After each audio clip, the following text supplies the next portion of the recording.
we were able to book Santana. His crew, they get there. We were on break. I go out there and they're like, so I went to the loading dock and I get the lift and I bring their equipment and they're like, who are you? I'm like, I'm the executive producer. It's like, what the hell are you doing? Today on Creative Hub Talk, we sit down with a visionary who has shaped the sound and stories of Latin music on the global stage, a producer, an executive, and the founder of Pop Garage.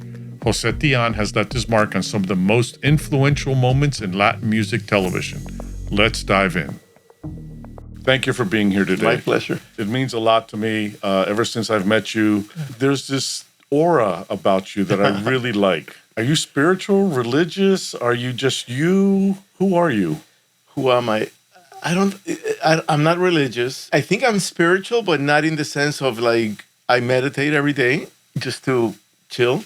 And I believe in it, not believe, but I think, the whole karma thing. Like, I like to do to others as they do to me. Well, that comes across. Thank you. From the first moment. Thank you. I don't know. For me, when you walk into a room, you just feel it. And I think that's why people gravitate. Oh, thanks. Are you an executive producer? Are you a creative? Are you a business person? I'm all of that. I think it's funny. Yesterday I was joking with somebody and I'm like, I am a psychologist. I am a firefighter y el cargabate. So it's a little bit of everything. And one day somebody told me that, I was a musician, then I managed artists before I started at MTV. And I heard this phrase is like, the manager doesn't do anything. He makes sure that everything is done. And to me, it's like try to get people who know a lot more than I do. And, and trust them. So you said a lot. I need to catch up. I'm a little slow. Okay. If you don't mind, tell me about your wife. You have a child. You have a kid? I have a kid, a 14-year-old. Yeah, 14-year-old. Yeah. Well, he's almost 14. He's oh still, boy, yeah. Getting into that age. Oh yeah, we just built our first gaming PC, so I'm very proud of that. Excellent. And your wife? My wife is Melanie, and she's my partner in crime. We've been together for over 30 years, and we're sort of in the business, so we are complementary to each other. Excellent. Yeah. Excellent. Corporate life, MTV? MTV for 15 years, my first and only corporate job. When was that? I started in 97, and then I left in 2012. So, musician. Yeah, I started as a musician. What instrument? Bass. Bass. Guitar, yeah. I went to see the Police the night John Lennon was killed. So December 9th, 1980 at the now defunct Sunrise. Sunrise Musical Theater. And that night we came, it was like, I was in middle school. I was in 8th grade. I came home, and the next day, my friend, we call him Freak, and I went to a pawn shop and bought my first bass for $5. And then I just, I started playing. So, music, MTV. How did you get into television? Was it MTV? Yes, and I started, look, I was managing a couple artists. I was super broke. I was living at home with my parents, and we were going on tour to Europe. And on the airport, I bumped into Bruno del Granado. Yeah. And he was at MTV Latin. Yeah. And actually, we've known each other because I used to work at a record shop, and he was... A record shop? Yeah. A record bar in Dayton Mall. And he used to come and put posters, and he asked me, how's it going? I'm like, it's going good, but it's tough. I don't make any money. And I asked him, how's it going? He's like, I'm leaving MTV. I'm like, I don't know anything about TV. So I went on tour. I came back and I called him, and he's like, look, it's a talent relations thing. You'll be perfect. So I went in, I applied, and they loved me, and I got the gig. So what came first, that or the MTV gig that said, this is what I want to do instead of go and play bass on a road? I left the band and I started managing. And, it's funny because you said, what are you? I don't know what I am. And I'm still thinking about it. Yeah, I'm turning 60 this year. And I think that's sort of like, I'm pretty good in business. I'm pretty good creative. I have, pretty good interpersonal skills. So I think, it's sort of like a little bit of everything, and I like to learn. I'm not the best bass player. I'm not the best producer, but I think a combination makes you unique. And I felt that after years of struggling, living in a band, making $0, I started managing, and that I learned a lot. And then MTV was exciting because it was a job, like a real job that And paid. MTV back then. And MTV back then was super cool. It was rock and roll. I mean, like on steroids. So I think it was almost like a combination of things that I was sort of good at. Yeah. That called me there. If you're creating content in today's media landscape, speed, quality, and distribution all matter. That's where 55 Creative Hub comes in. A full-service production space built for creators, brands, and production teams, studios, post-production, global distribution, all under one roof. Focus on the idea and we will help you bring it to life. 55 Creative Hub. Ideas made real. And when you were in the band, where did you play? We played bass. We played, we were pretty popular in Miami. What was the name? Forget the Name. And we had a couple records out. FTN. Yeah. We toured the East Coast a bunch of times. And we had a bunch of us had a day gig. We were sub teachers at Miami-Dade Public School. It was $75 a day, and you didn't have to cut your hair. So, and then at night we would get in the van and play. So, but it's funny because, again, going back to that question, who are you? One of the things, and one day I'll write like an essay or something, but I call it the MBA of rock and roll. And being in a band, it's like an amazing experience because all the little things that I'm sort of okay at, I learned from there. Listening when you're playing, sometimes you have to be on top, you have to be back, you have to be a psychologist, you have to be a cargabatas because you're putting the equipment in the band. So I feel that being in that band, and it was like an amazing experience that led me to my next steps. So when you were leading the teams at MTV, tell me about the creative. So It was a new space. It was for them and for you. Yeah, I mean, they were 4 years into their MTV launch, and I think that what I brought in was a perspective of very artist friendly. I speak with any artist as I'm speaking with you. There's no, oh my God, like they call it the 3-foot stage that they become gods, and I was honest. Sometimes stuff that maybe they weren't used to hearing. But I was able to come in, and in '98, I think I took the Unplugged brand from very small to the first Unplugged that we did was Maná. Maná didn't want to do an Unplugged with it, or didn't like. There was a friction between MTV and the band. Yeah. And I sort of smoothed that out, and I think that it was a big deal for everybody, for them, for us, and for Warner. Yeah. I was going to ask you about that friction between Maná or whatever Hispanic band and the MTV establishment that was I guess they were trying to do a crossover at some point, right? Or trying to get... What happened is that MTV at the very beginning was, and look, I come from playing in punk, like I love punk music, but it was a little bit too left of center. And it was cool. It was like, but it was very niche. And then new management came in and they wanted to make it a little broader.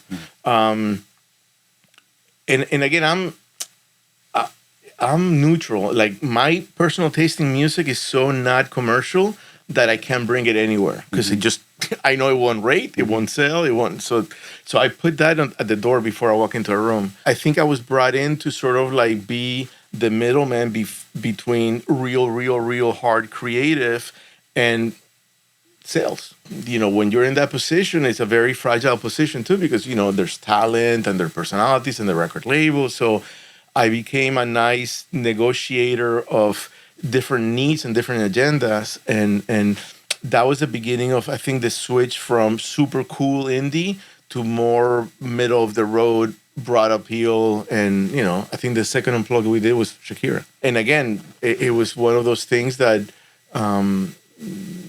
I understood every agenda aspect.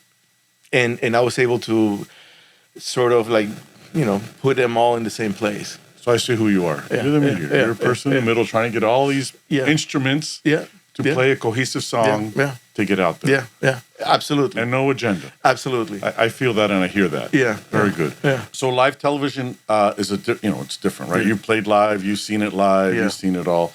What's something outside that the people don't know about your role behind the scenes? Executive producer, people think, oh, you're the money guy, you're the one that's telling everyone. Yeah. I think this is a description of who I am. We were talking about person of the year before. We were doing my first person of the year was Miguel Bosé, I think. Wow. And it was in Vegas, and it's a union shop, and we were on break, and we were able to book Santana to play in a song. And those guys, his crew are like road warriors from back in the 70s, and they get there at 1. We were on break, and I go out there, and they're like, and I come in, and I tell my producer, hey, it's like, we're on break. So I went to the loading dock, and I get the lift, and I bring their equipment, and they're pushing, and we're pushing equipment, and they're like, who are you? I'm like, I'm the executive producer. It's like, what the hell are you doing? I go, dude, we got to do this, and we got to do it now. Like, there's no egos. So I think that's sort of like one of the things I'm very particular in getting the team as a team. I get involved in all the different aspects, and I don't know what I like. I know what I don't like. So that comes first. Like, oh no, or oh, there's something there, and I get very nervous. So I wanted to ask you, because that moment of Santana at the loading dock, 1 o'clock, the stress. Yeah. So what is it that says, okay, wait a minute, let me go and do this? So I don't get stressed out for the rest of the day. Like, are they going to get upset? Are they going to walk out? And, it's something that I'm working on, because sometimes it's better to let go, and, you have a great team instead of like, it's perfect on time. It's going to, because it like when we do a show, I mean, I swear, like, it's physically, emotionally, like some people do the show, they're very cold. It's like, boom, boom, boom, and they go to the next show. After a show, I'm out for 2 weeks, completely consumed. So what does time mean to you? What does the clock mean to you? That's a good one. I've been thinking about life in 3, like a story, right? 3 movements, 3 parts. And the first part was about finding who I am or who I was and exploring. The second part was more like the establishment of myself as a professional, as a family person, and all that. And now it's a combination of those two, but it's almost like time is not infinite. Time has a beginning and an end. And now it's about trying to get not as much as I can, but like being cognizant of the now. Because I was always like, one of my things is like, I always think, I start with like, what's the worst thing that could happen? Which makes us good producers, right? Because then you have plan A, plan B, and plan C. But now I'm like, a combination of what's the worst thing that could happen, what's the best thing that could happen. I heard a quote, and I had it in my office on the wall, that it was in Spanish, but I'm going to say it in English because I don't think I have it in Spanish. It was like, play soccer for the love of winning, not for the fear of losing. That was a coach that, but it's sort of like, enjoy that process and don't worry about the outcome. Artists have to do that, no? They have to, they need to stay away from the rejection. We have to do that, right? We can't let the rejection get to us, right? It has to be, I did a good job. I got to listen because I might learn something, but I got to feel good. Yeah. So today, what makes a great executive producer? Might have been different 20 years ago. Yeah. I think today is really about being a good leader that understands the different, the ratings for the network, the content for the audience, what the talent wants. When I do a show, I try to get a like almost like a log line for a movie that it makes me more focused. So to tell story. And I know it's, we're storytellers. It's tacky, but really try to tell a story with each show. I think being somebody who is aware of budgets and really, at the end of the day, you have to back into one. And to me, the old school egos, screamers, Doesn't work. the last thing that you want is do that, and then somebody with an iPhone will destroy your career in literally 30 seconds. What is your biggest change from 20 years ago to today, an executive producer? Is it a mindset or is it the technology? I think it's a combination, but also, the market has changed. Before, I think, you had carte blanche to do a lot of stupid stuff, whether it's money spending or the way you acted or the way you led or the way... And now I think everything is you're more accountable. And it could, and if you find a trick to do that and not restrict your creativity, I think you're slamming. I think that's the... Yeah, I think it's tougher to do things today than it was before. Yeah. Because, not the scrutiny, just because of everyone watching. Yeah. And the iPhone. Yeah. It's just, you're held accountable more than you were Absolutely, before. yeah. Where do you think the Latin music is going? Back in the day, I'm going to say the 80s and 90s, the Cheyennes, I'm thinking all these guys, I can't say their names, right? But even Bad Bunny today, right? They started in the Hispanic side, and now the crossover. Yeah. Is the Latin side going away? Is that always going to be a stepping stone? What happens? No, I think it's actually being almost like it rises because Bad Bunny didn't cross over. The market came to him. That's the biggest thing. He was in Spanish. He didn't do an English. That's a big difference. That's a great point. Yeah. Super Bowl was in Spanish. And Shakira was Spanish, crossed over to English. To English. And I was there for that crossover when it was right after the Unplugged. The Unplugged was like that stepping stone. Yes. So this is a very different ball game where a Spanish language artist who's singing in Spanish and is very proud of that, doesn't have to do anything cosmetically or anything to appeal, it's conquering the world. I mean, that's a great way to look at it. I didn't look at it that way. Yeah. And look, Shakira is selling an immense amount of tickets in Latin America. I think that the music has conquered, the Latin music has conquered the world in its terms. I think that, and I think that's very healthy. How does the Spanish networks help? It seems to be they're almost like bypassing. They're going straight from the record and the concerts to the general market side. What's missing? I think that the Spanish networks are appealing to a core audience that, it's almost like you start Hispanic, 100%. You grow, and then you start getting out of that... Assimilated. I mean, I remember the first time that we had Bad Bunny, at least, I think it was a feature for J Balvin in one of the shows here.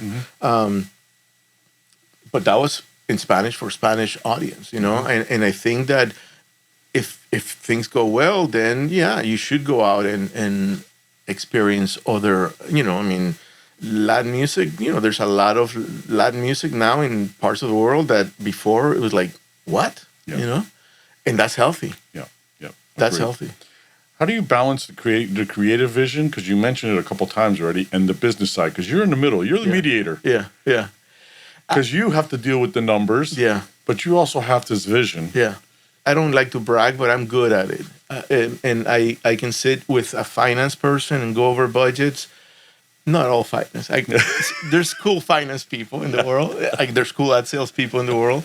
And then I can sit with an artist or a manager or a creative director and all that. And it's almost like wearing hats. And I don't like to go in like with a creative. Like I remember with one of the shows, the one that we did here, beautiful staging. And I was like, can we afford it? So I didn't say, oh, don't do that. I'm like, you're a creative director and you have a company, but you have to. So I think that giving the latitude on each one to say their piece and not be a dream crusher from the top, I mean, Have you always been like that? Or was it at the beginning more like I'm coming in to make a difference? And I think I was more punk rock back then. Yeah, but not like I'm very sensitive to other people, and I don't know if it's I need to be loved or all that, but I'm like I try to understand you and what your needs are. Yeah. And hey, if I can make it win-win, awesome. Yeah. I don't want to lose. Yeah. But if we can make it win-win, and they call it Logic 101, like when we would tour and we were like making $5 and like it was, but it doesn't hurt you to say, hey, how are you to the guy who's going to help you and give him a t-shirt because then he's going to make you sound better at night. So it's almost like common sense that a lot of people don't have. I agree with you. 100%. Yeah. And that's just some kindness that we need to spread. Yeah. And Thank you for that. It's free. Yep. It opens doors. It makes an impression. I mean, I remember people interns that were my interns who are now very, very successful. And they're like, dude, you treated me like...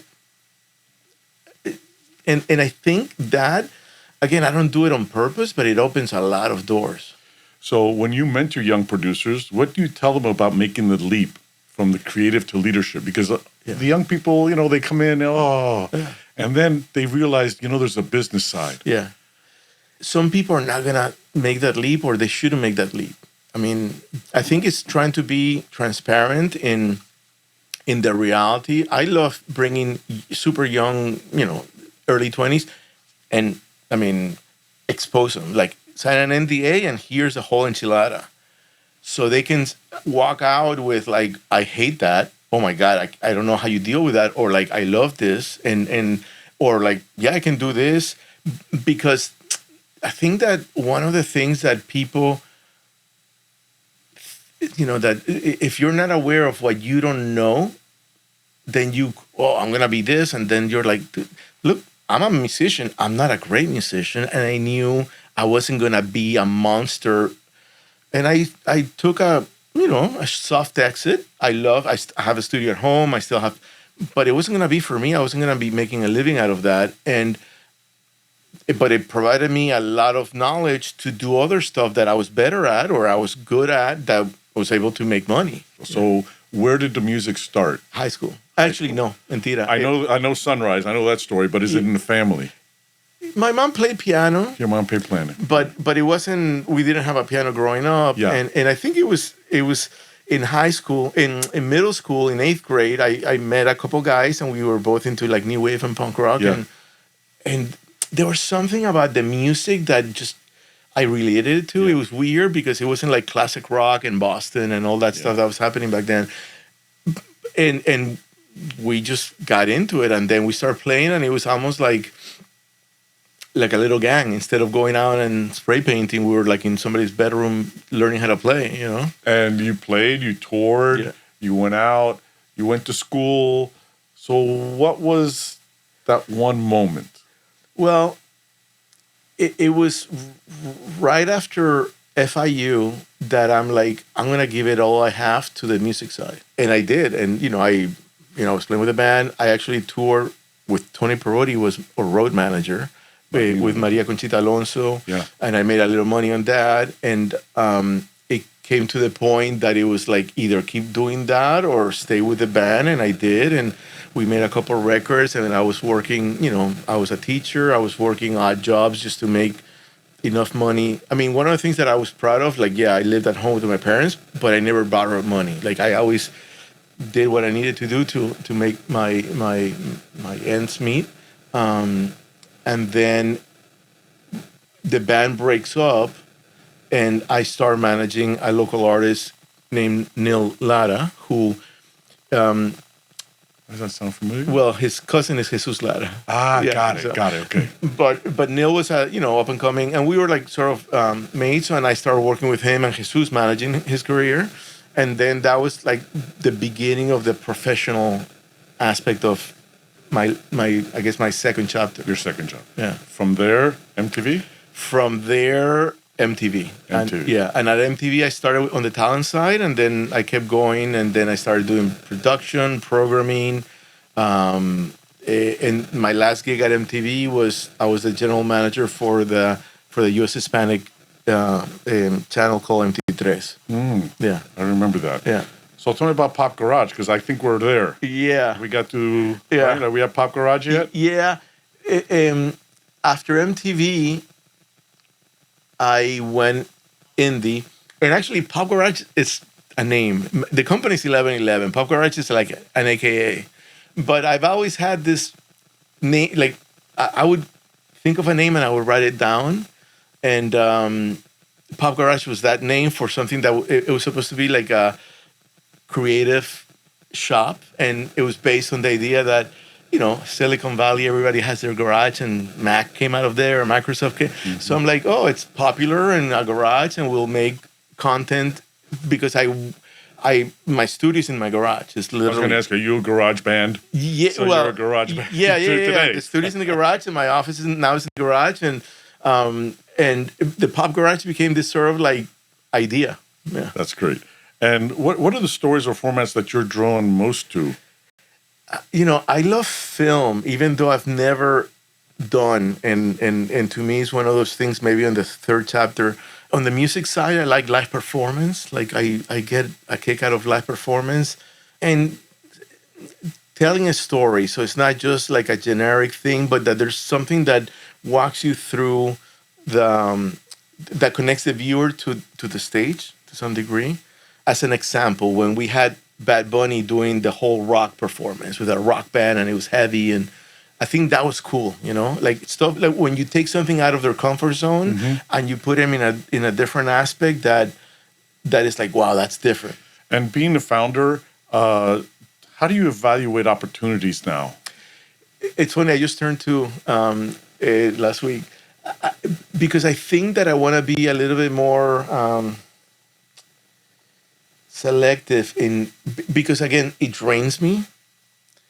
I don't have the personality to call it in. Like some people do it and they're amazing, and I just don't know how to do that. I don't know how to like. So to me, Call in a favor? No, call in like you're phoning in the production. Sorry. Yeah. I don't know how to do that. Like I've tried to, and I end up cargando. I don't know how to do that. So I think to me, it's more like, okay, if I'm going to spend 3-4 months a lot in this, what is it that I want to do? So and there's a lot. I found calmness in saying no. That and it's funny because that's a big. How to say no is a big deal because you can lose a gig. You can make somebody upset. So again, negotiating that no, where it's like not now, and that's a big. It's taking me a long time to learn. That's a tough point when you have to, and you're trying to keep what's best for whatever the production or the person or whatever it is. But to be that no person is a tough stance. Yeah, I've done shows where I had to say no to a big name that I wanted to be in because I know that we couldn't afford it. It was going to sink in the production. And people were like, "What?" I'm like, "It's not. We can't do it right now." Interesting. Yeah. Do you consider yourself multicultural in your creative space? I think so, but it wasn't like. Again, I grew up very, very non-Latin. I started Latin at MTV because before that it was all Anglo. I mean, the music I was listening to, I didn't go to King's, so at MTV I started, but it was Latin America. So really after MTV's when I started like not after MTV, when I went to MP3, discovering the US Hispanic market. And it was a very different market for me. And I'm very different for it, So I think now I'm multicultural, but not in the typical way. Just I think I understand a little better the nuances and how different it is. Because like there's no Latinos in Latin America. You have Argentines, you have Mexicans, you have Colombians. You only have Latinos here. That's right. So I'm very cognizant of, who a Puerto Rican is and who a Dominican is and who a Mexican is because each one of them is very individual, So what's the biggest challenge as an independent production company for you? Is it finding work or is it doing the work? I think it's not finding work, but it's finding work that I like to do, and then doing the work. It's finding a budget that can support. Because a lot of times it's like I've been in situations, and I'm sure you have too, that I want to do an award show, and they give you a budget like that doesn't pay for my fee. and so I think it's that reality check of like, it not like understand what you want. And so now one of my first questions is like, what's the budget like? Where before I would say, yeah, I'm like, what's the budget like? Because like maybe it's not for me, or maybe you don't need me. You need fulanito tal, Yes. Because it does come down to the money. Yeah, That's yeah. what allows you. You can have all the creative space you want. Yeah, yeah. I'm not the guy that you want to call for 90% of the time of the stuff on the Latin world. I'm for that 10%. What's the difference? What is the 90% requesting that only 10% works? Well, I think Is it the budget? Well, I think it's the budget, but also it's like the output, and like I don't want to say the quality, because they're different. It's not good or bad. It's just different. Agreed. So it's more on the like. It's almost like the multicultural Anglo way to do something. And again, like, we just did that CBS show at your studios here, and it was they were ecstatic. Like the client was ecstatic with everything, but it was a very unique production that I don't think either extreme would have done it. You had to be in the middle and know where to go fully Anglo and when to go fully Latin to get it done. And that is that 10%. That, I don't that I'm proud of, because I think it's finding my niche, So finding that niche, how do you, 90%, 10%, and you scaling your projects, but not lose the creative? Because I think that at the beginning, on the inception side, I think that by now people know what I have done, or have a reference of what I have done, and they're calling me for something like that, not to do something completely different that is like that I wouldn't understand, And I think it answers the question a little bit of like, what is it that you want to do? Not fully, but it's something that is unique in that, and it's different from either extreme. It's very different from the purely Latin and very different from the purely Anglo. So as we go down the road here in, digital and live broadcast and music, and what is the future? And we're all going to need content. Yeah. Right? What is the content? Is it the avatar? Yeah. It's funny because most nights I spend at least an hour with my son, and he just plays me shorts, and we go over stuff, and I do it because I love to bond with him and all that, but also to see, what's there and how things are trending, and short video, and it's, the stuff that kids know today, it's insane, like in a good way, and how they see things. And it's funny because there was a saying that when I grow up, I want to be a kid. I'm the epitome of that. Like, I've seen kids who are 14 y son unos viejos, and then I've seen 80-year-old men who are kids, and those are like that's what I try to be a kid all the time, Flexible? Yeah. Open? Yeah. Yeah. Right? Mediating, open, knowing what the resources are, not closing off. Yeah. Inquisitive. That's who you are. Yeah. Yeah. Yeah. So from the start, I think we got 10 answers. Yeah. Thank you. Thank you for being here. No, my pleasure. This has been great. That brings us to the end of today's episode of Creative Hub Talk. Thanks for spending your time with us and being part of the conversation. If you found value in today's episode, be sure to subscribe, leave a review, and share it with someone in your creative circle. This was Creative Hub Talk, voices that move media.